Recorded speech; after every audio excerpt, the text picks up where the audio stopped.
The following was recorded in front of a live studio audience at the Studio 21 Podcast Cafe.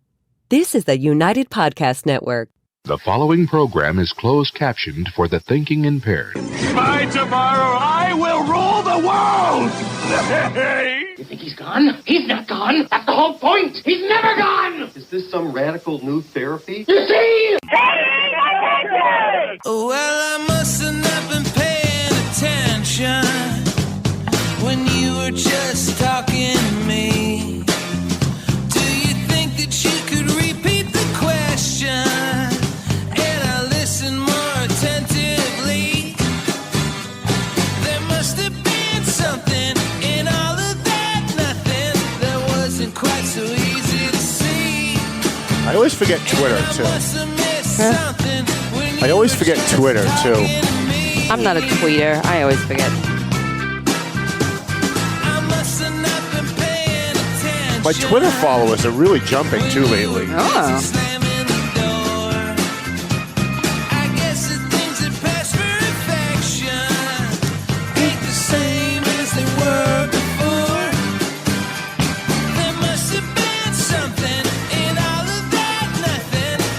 I think I'm ready. I don't know how that happened. Wow, okay. Right? I was listening to Melvin. What about the Papas? Right? What? I know, we got such a full show, though, huh? Okay. Oh, I don't mind just a little. It's driving me out of my mind.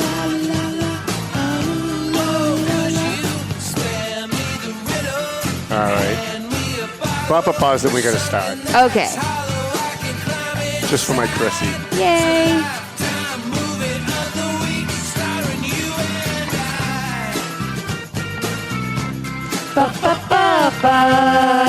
Oh, we're getting so good at I that. know, right? Might have to hire me to be a backup singer. Me too, Melvin.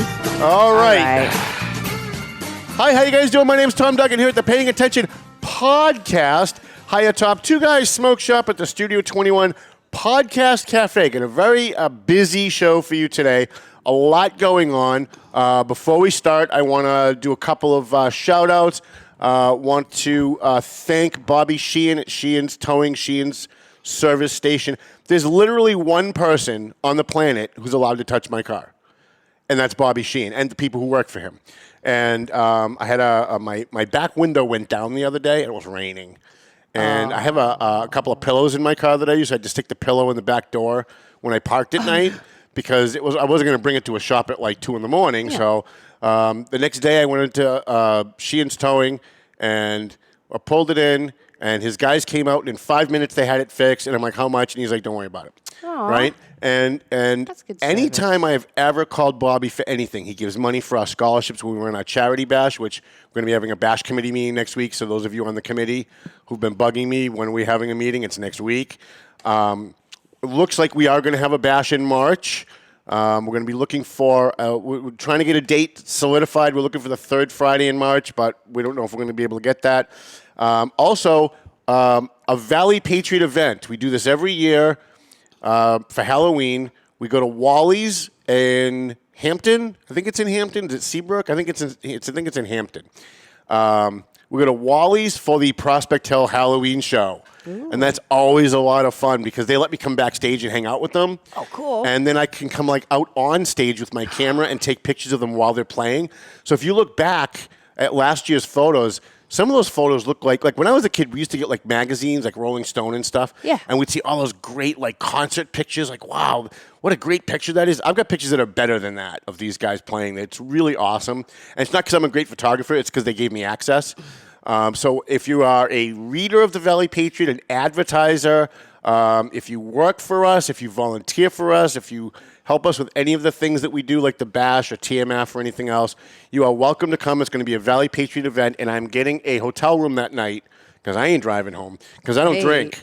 But like 1 or 2 nights a year, I will drink, and that's one of the nights that I drink. I drink at the Prospect Hill Halloween show. Last year was phenomenal. The place was so packed, it was ridiculous. Was it last year or was 2 years ago? Because last year we had COVID. Yeah. Couldn't do it last year because everybody's running around like Chicken Little. The sky's falling. You gotta wear a mask, which we will be talking about today. So what else do we have? So in Haverhill, let's start with Haverhill. So in Haverhill, they had their primary. They're not like Methuen. They actually care about the voters. They actually had a primary, even though in a couple of races there was nobody to eliminate, which is good because if someone wants to run a write-in campaign, they can. I'm always very disappointed when a municipal election happens, almost always. I think the last time I wasn't disappointed was the last Methuen mayor's race election because there was a very high turnout. But I'm looking at the numbers in Haverhill. Jim Ferrantini, 2,978 votes. There are 65,000 people in Haverhill. 65,000. And that's not counting illegals, right? Because they're not even counting the illegals. So it's probably a lot more than that. But let's just stick to the actual, the number that the census has settled on, even though we know it's not right. 2,978 votes for the current mayor out of 65,000 people. He came in first. That was the person who got the most votes, was the mayor of Haverhill. And then Colin LePage, who jumped in last minute, and I think he just jumped in because they didn't want Guy Cooper to win. And I think there was a little deal made there, if you ask me. He got 1,345 votes, and then Guy Cooper with 931. I'm pretty sure, had Colin LePage not jumped into the race, everyone who voted for Colin LePage, they didn't vote for Jim Ferrantini. He's the guy who's the current mayor. So obviously they don't want the current mayor. They want someone else. And had Colin LePage not played whatever game he played to jump in this race, if you add Cooper's numbers, 931, and LePage's numbers, 1345, they're almost even. It's like 20. It would be 2,900 to 2,200, right? And so it's 12% of the registered voters. The total vote count was 5,254. We are losing our democracy at the local level. If you want to know why America is devolving, yes, it's lack of leadership in D.C. We did a whole show on that last week. But at the root of it all, what's really causing America to decay, what is causing the fall of America that we're witnessing right now, is at the local level, no one gives a shit. At the local level, people just don't pay attention to who their school committee is, who their city council is. I mean, think about Methuen. With all the problems that the Methuen school system had 2 years ago, whether it was the Judy scandal, the $4 million missing dollars, underperforming schools, people coming to the Methuen schools that don't live in Methuen, with all the problems in the Methuen schools, and there are many more that I didn't list. It was an uncontested race. You had you had 5 people running for 6 jobs, and then you had 2 or 3 write-in candidates. And one of the people who won was a write-in candidate. I think it was Luann Santos, who won on a write-in campaign. And I look at Methuen has, if I'm remembering it right, I think 54,000 people in Methuen. Again, if you don't count illegals, that's pathetic. People at the local level just don't care anymore. They don't care about their neighborhoods, which is why when you drive through most communities, their neighborhoods look like shit. There's garbage everywhere. It looks horrible. It's one of the reasons why crime is the way that it is, because your city council and your mayor are in charge of your police department and deployment of police officers and the number of police officers that you have. And every year it gets worse and worse. It's not like it's just always been this way. I remember growing up, even when I was in my early adulthood, when I ran for city council back in 1987, right? You had in Lawrence, you had 90,000 people lived in Lawrence at the time, or 80,000 people lived in Lawrence at the time, and you had 40 to 50,000 people show up for an election. And we thought that was low back then. And now we're looking at 12%, 8%. So, I mean, it's 12% of the registered voters, but if you factor in 64,000 people living in in Haverhill, 8% of the city bothered to vote in a municipal local election, in a primary. And by the way, the primaries is really where most of the action is. Because if you can knock somebody out, the Democrats specifically, someday I'll have Diana DeZoglia back on the show and she'll certainly tell you this. Democrats specifically, but Republicans too, in state elections, they don't worry about getting elected. They worry about primaries. They don't ever worry about it. So I said to a Democrat friend of mine who represents Lawrence one day, why did you vote the way you voted? I know you don't believe that. I've known you my whole life. I know you don't. I'm not even going to mention what the issue is. Actually, it was transgender bathrooms. And I said, I know for a fact that you don't believe in transgender bathrooms and all this transgender bullshit. Why did you vote yes on that? And the answer was, if I don't vote for that, then the left of my party is going to primary me. And if you remember how Diana DiZoglio won her state rep election, she beat Dave Teresi, a 14-year incumbent, in a primary.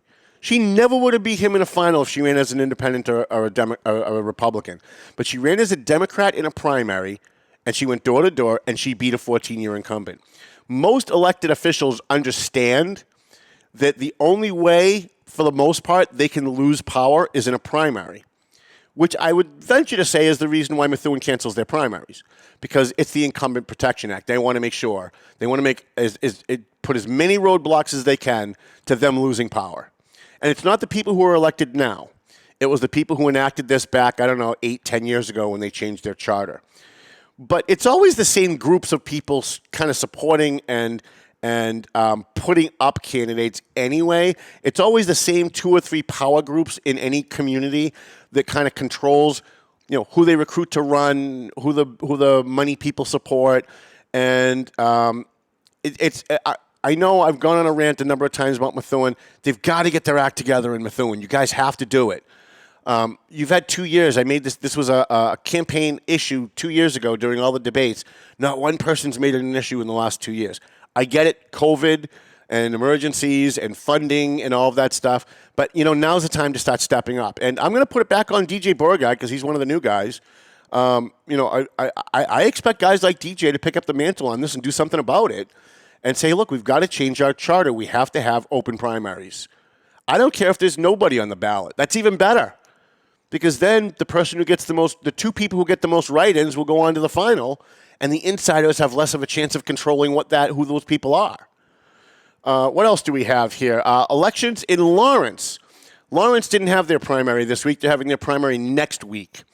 And I have to tell you, my sources on the ground in Lawrence, because I spend more time in Lawrence than I do in my office, tell me I'm totally wrong about this whole election scenario.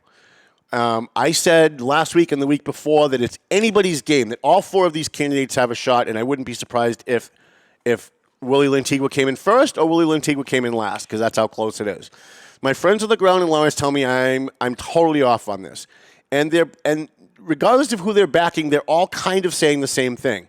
My prediction was Vilma Laura, most likely, Vilma Laura Martinez Dominguez, and how many other names she has, is going to come in first because she raised the most money. She's got Dan Rivera's support. She's got his political machine behind her, and that usually spells a win in a primary. And that Brian DePena is most likely fighting for second place with Kendrys Vasquez. The people that I'm talking to are saying, no way, Kendrys Vasquez is going to walk away with this primary.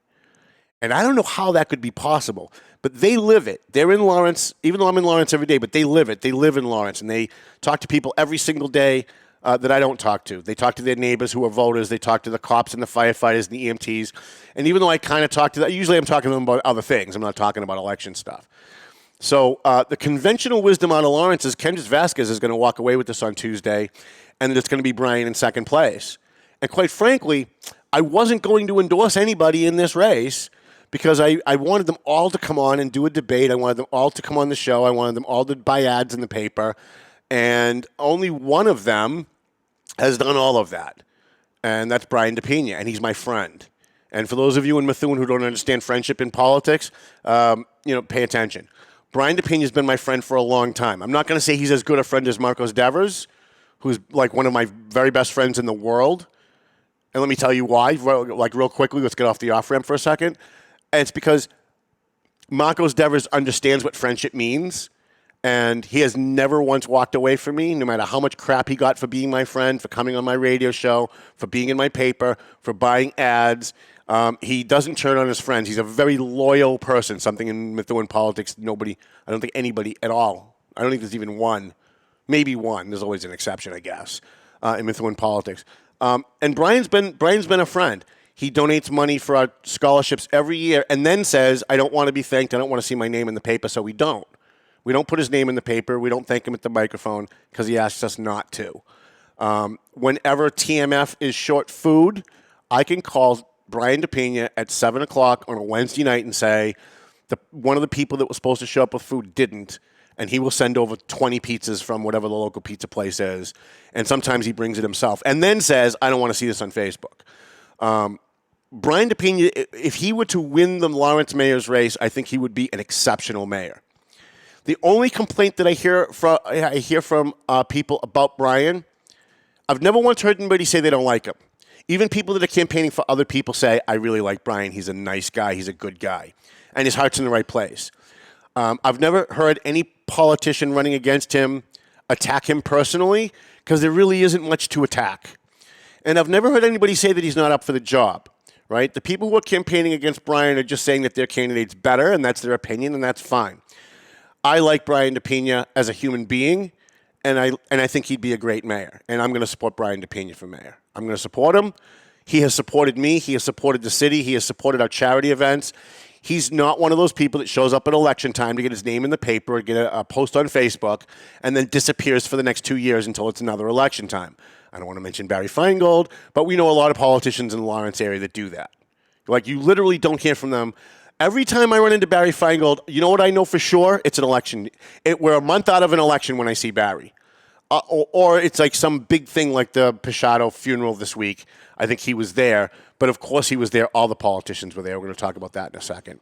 We were waiting on Kelly Birchall to zoom in. We're going to talk a little bit about the Johanny Pichardo funeral in Lawrence.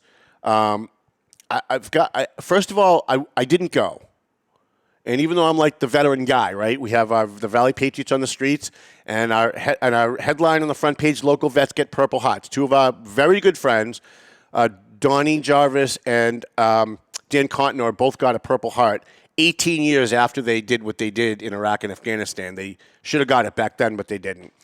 And I'm kind of like the veteran guy. It's kind of like what I do. Wrote a book about veterans, local veterans, to honor them. I had a number of people call me and say, oh, yeah, you're really the veteran guy. We didn't see you there. I sent Rich Russell, who's a Vietnam veteran who works for us, and he went and he took pictures and videos for us. I have a very difficult, I don't like to talk about personal stuff on the show, but since I got so many calls on it, I have a very difficult time going to police and veteran funerals. In fact, I really have a hard time with funerals to begin with. And I think a lot of people probably feel that way. But after what happened with my dad, it's really very, very hard for me to go to a military because once I see the flag on the casket, I lose it. And it's not like I just lose it for a few minutes. It's like my whole day is off. Like I'm completely off kilter for the next couple of days. And it was hard enough watching the video feeds from Channel 7 and New England Cable News and all the live feeds on Facebook. I do want to give my heartfelt condolences to the family of Johanny Pichardo and her friends and all the kids that graduated with her at Lawrence High School. I think, and I'm pretty sure I'm right about this because I went through all of our photos, but I think she came to our bash. I think we gave one of her brothers a scholarship. One of the kids that got a scholarship, his last name was Pichardo. So I went back and I started looking at the pictures, the group pictures we took, and I'm pretty sure that she was there. But either way, this is a young girl from Lawrence, Massachusetts, living in a horrible neighborhood with not a lot going for it, and she decided with all of the things going on in her life. And all the opportunities that she had graduating from Lawrence High School, she was a great student, I'm told by her teachers. She could have done a lot of things with her life. And instead, she decided to serve this country, put on a uniform, and go put herself in harm's way for a war that really didn't need to even happen. And she lost her life, and she was the last, if not one of the last, American servicemen, American servicewomen to lose their life in the war in Afghanistan. And I put all of it on the Biden administration because of the botched way they handled the withdrawal. It was just a 5-year-old could have figured out a better plan on how to do that and do it better. We have some pictures, and I want to pull them up. I was going to do this with Kelly on the line, but she's not calling in. We have some pictures of, and I just kind of want to run some of them because it was really nice. I mean, my personal issues aside, I went through all the videos, I went through all the photos, as difficult as it was, and I didn't even know her. I may have met her once, as we said, but I didn't really know her. But I have to tell you, Lawrence is one classy community. You can say what you want about Lawrence. And last week was the 3-year anniversary of Columbia Gas. And I went back and I read what the column that I wrote about Columbia Gas disaster after it was done, about how people were helping each other even though they didn't know each other, and all the random acts of kindness that went on. The entire city of Lawrence was basically shut down for 3 days. There was, I tried to get from South Lawrence up to Sheehan's Towing to get my window fixed, and it took me well over an hour to get from the south side of Lawrence to the north side of Lawrence. And there were motorcycles and veterans and police officers and firefighters from all over the country. I talked to a Vietnam veteran from Kentucky who also happens to be a Gold Star father. Was chatting with him while I was stuck in traffic. Rolled down his window. We started chatting. We were sitting there for like 20 minutes anyway, and he had come into the city for the funeral. And there was almost like there was no issues. There were no crime. Nobody got robbed. Nobody got shot. And that shouldn't sound surprising, but, given what's going on in Lawrence on a regular basis, and by the way, you guys don't know a lot of what's going on in Lawrence on a regular basis because they encrypted their police scanner. It's an issue hopefully we're going to be able to deal with when the new mayor comes in. But Lawrence has had a lot of heartbreak. Lawrence has had a lot of horrible things going on for the people in Lawrence, and it's almost like the city's kind of got PTSD at this point. I mean, between the Columbia Gas disasters and COVID, and losing, I can't remember. I think it's Ramirez. I'll look it up. The Pierre Raymond. I'm sorry, Pierre Raymond, who lost his life. I think he was one of the first to lose his life in Afghanistan.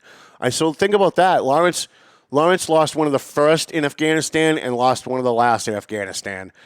Lawrence has had it rough, and the people of Lawrence, say what you want about what goes on in the city on a regular basis, and there's a lot of stuff going on. But when bad things happen, when the Columbia Gas thing happened, when COVID happened, when this happened, people came together. People came together and helped each other. People came together and looked out for each other. And you don't see that in a lot of communities anymore on a regular basis, never mind when something bad happens. And so really I want to give a lot of kudos to the people of Lawrence. The people of Lawrence, again, shootings, fires, stolen cars, domestic assault, all the things we hear in the news, and I know because I'm usually the guy writing those stories because that's what the news is.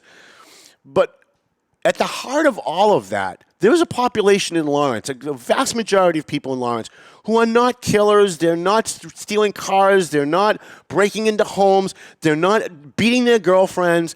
They're good, decent, honest people who want to help their neighbors. And when something bad happens, will go next door and knock on someone's door and say, hey, can I help?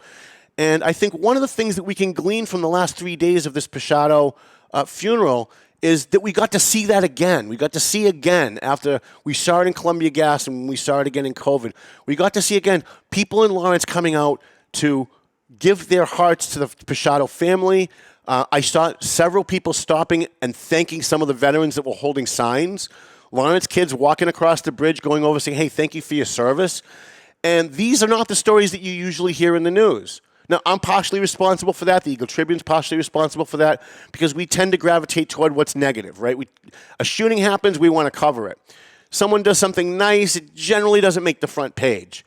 This should make the front page. Not just the funeral, but the attitude and the hearts of the people of Lawrence. And you've got an election coming up next week. I hope that carries out. I hope the people that have those good feelings about their own city come out, no matter who you vote for, and come out and participate in your Democrat process as well. And ask your neighbors if they need a ride to the polls. Because when I drive through Lawrence and I see that kind of stuff, it always makes me feel good. I was born and raised in Lawrence. I moved out about 15 years ago, maybe a little bit longer.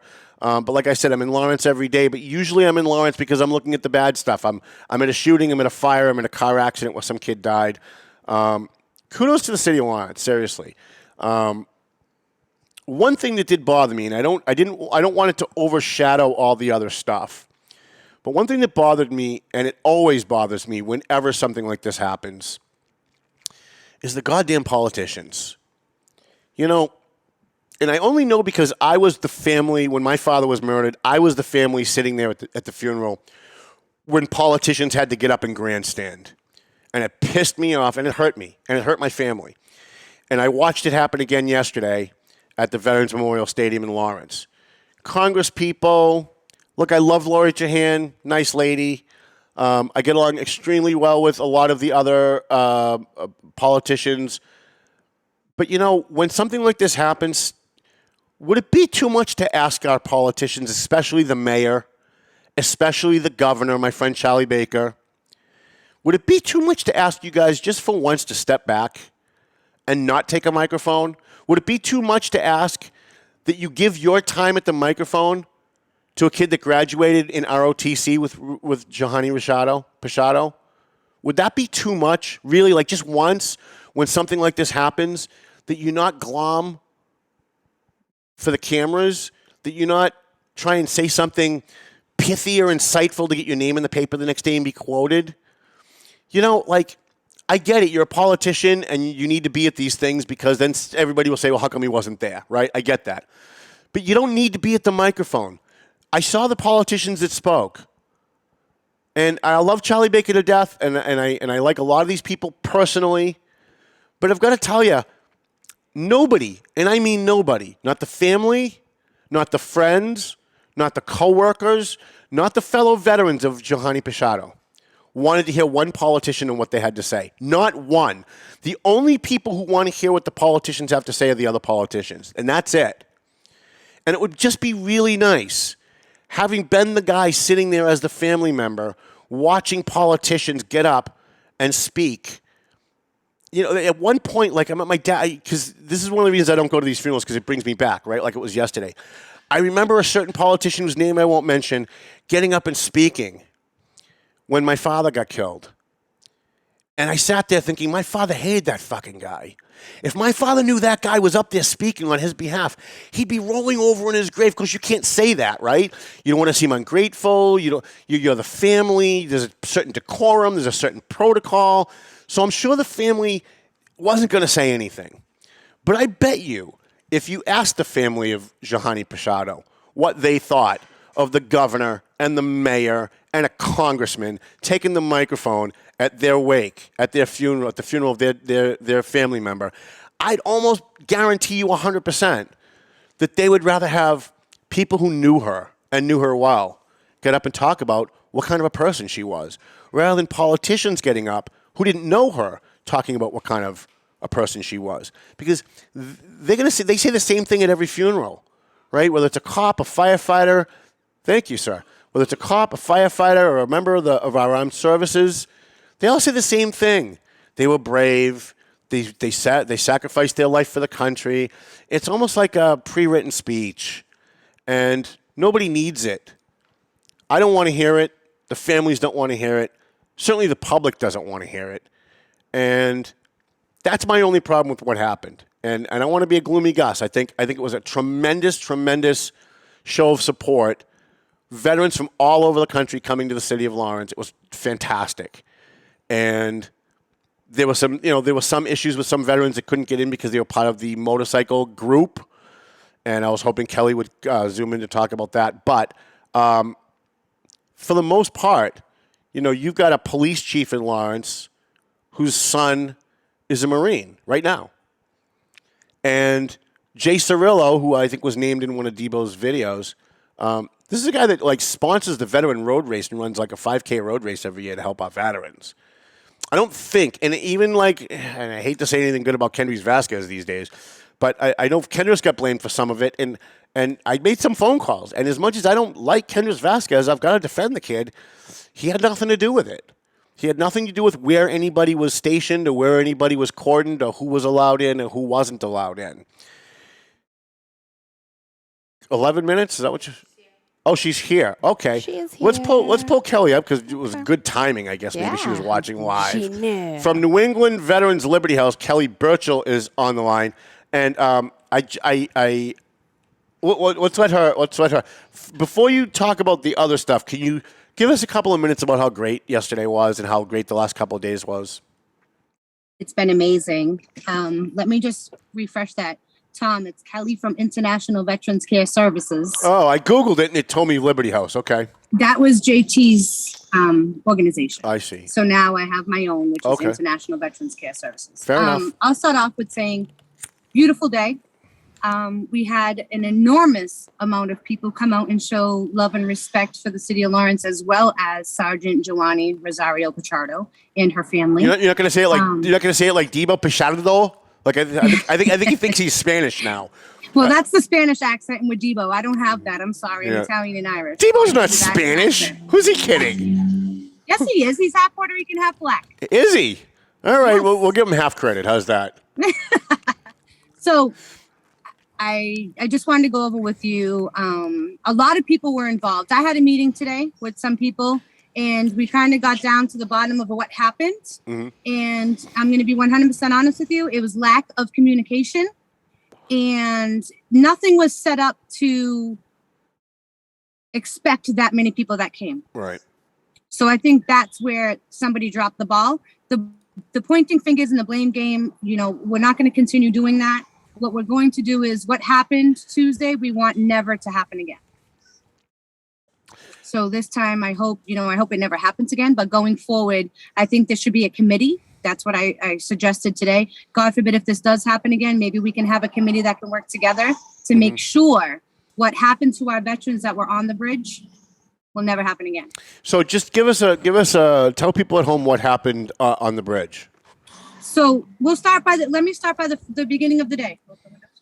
What happened, we all were at the stadium. As bikers or out-of-town veterans came to the stadium, they were asked to go to the chateau and meet at the chateau. When we got to the chateau, there was 2 city workers and a veterans officer that were there and gave instructions to half the people would go to the bridge, half the other people would go to Manchester Street.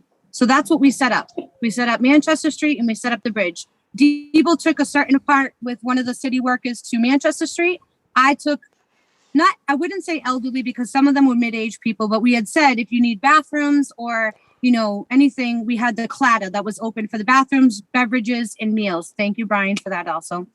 As we all stood there for about 2 hours, the procession went through. And as soon as the procession went through, the outer town police officers blocked the veterans on the bridge. And what I mean by blocked is the little entrance that would go to not Pemberton Park. The old unemployment parking lot right there off of the Central Bridge was blocked. And then they blocked all intersections by the Claddagh. And they were not letting anybody fall into procession or go anywhere towards that end of the bridge. When I had walked over there with a 79-year-old veteran, because he told me he was denied to go that way. So I just wanted to go find out what was happening. And the police officer that was standing there, which was not a Lawrence police officer, said to me, he was told that no biker on the bridge was allowed to follow procession. They were told to go home or be arrested. So they looked at me and said, I've never been disrespected like I am disrespected here in Lawrence. I feel more disrespected here today than I was coming home from Vietnam and being spit on. Wow. That broke my heart because here we are, our hard work, try to make sure everything was beautiful and done correctly. I mean, if you think about it, if we had over 8,000 motorcycles in the city of Lawrence, I think that it was very well contained and very well organized that there was no trouble and no chaos. Right.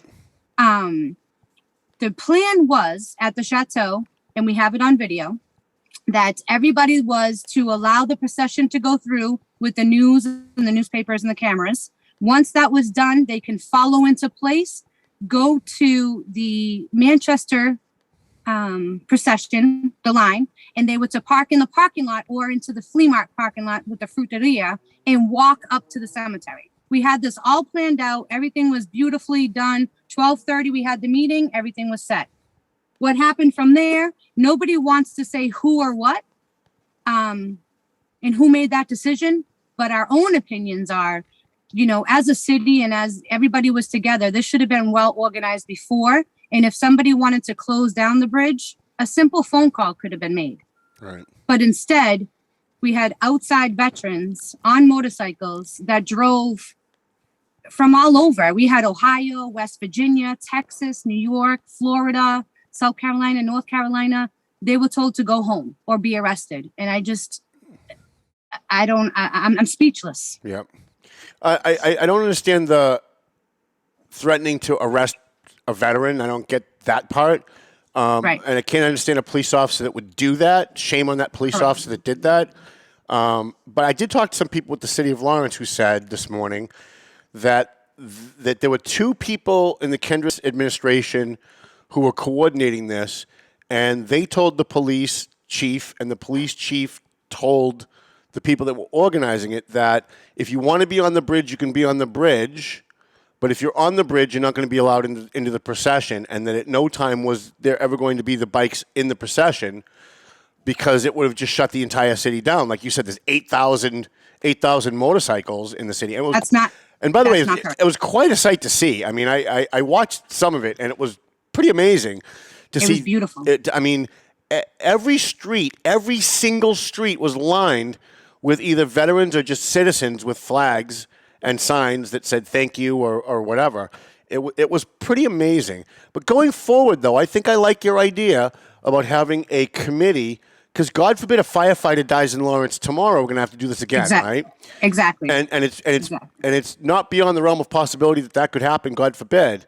And there should be like a committee, an ad hoc committee that gets together once or twice a year and talks about the logistics of how they would handle such a thing, because big things do happen in Lawrence. I mean, Pierre Raymond and now Johanny Pichardo, my dad, a number of other police officers, firefighters that have either died in the line of duty or died tragically.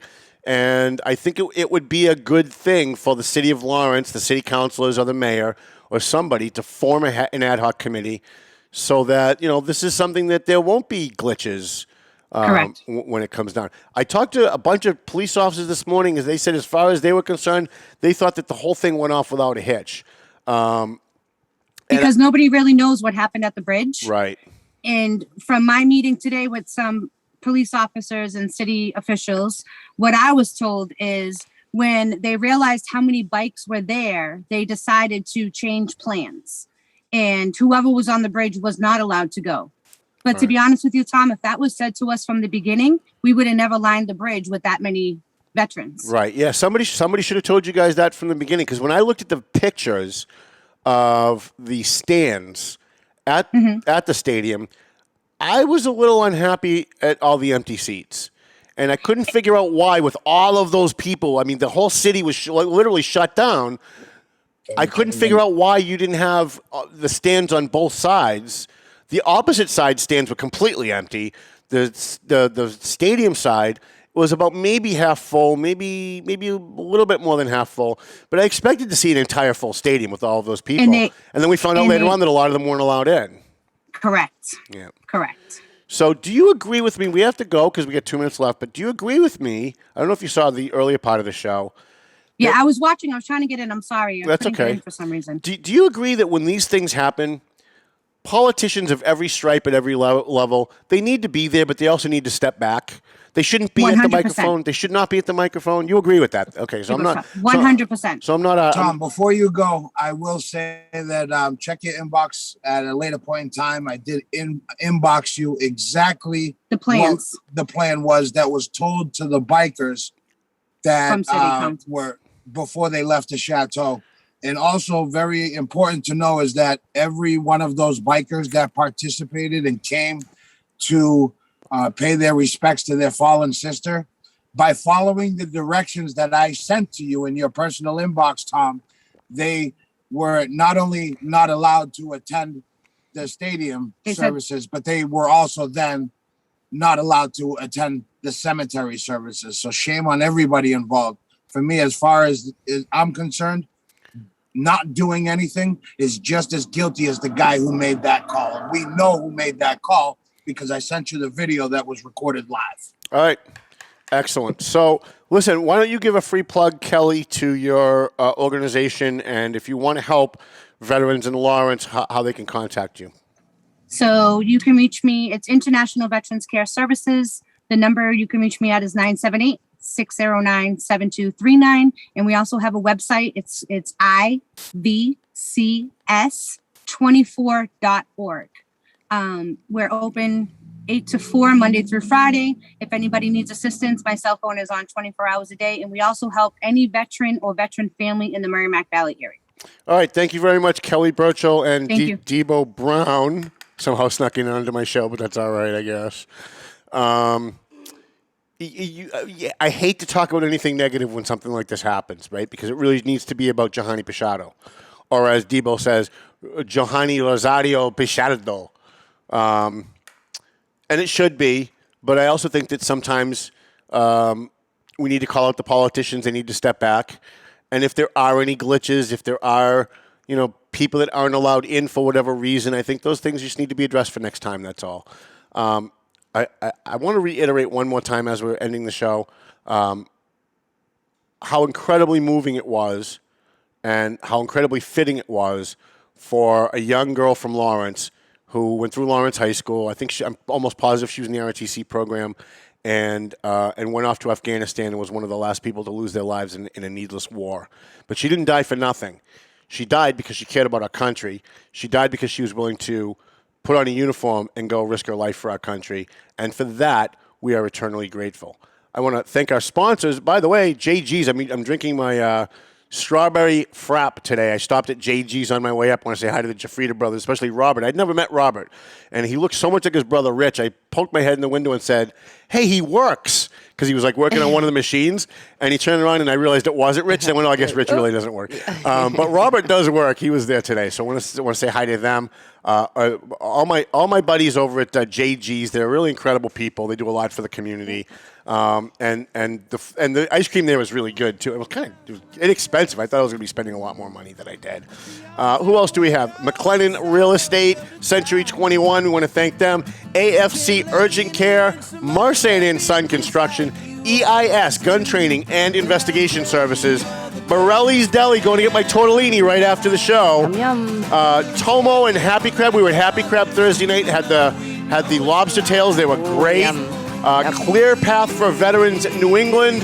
Pleasant Valley Landscaping, our buddy David Consoli. David. And the Greater Lawrence Technical School. We will see you next week with a surprise guest on the Paying Attention podcast. Thank you, Chrissy. Welcome. Dave Garofalo, the Grand Poobah here at Studio 21. Yeah. And, of course, the United Podcast Network for not canceling my show. Never got to the masks. Uh-oh. We didn't get to the masks today. Very misleading. Methuen is mandating masks if you walk into a city building. Unbelievable. We will talk about that next week. Sounds like Melvin Taylor says we got to go home. So go home already. The views and opinions expressed by the hosts, guests, or callers of this program do not necessarily reflect the opinions of the Studio 21 Podcast Cafe, the United Podcast Network, its partners, or affiliates.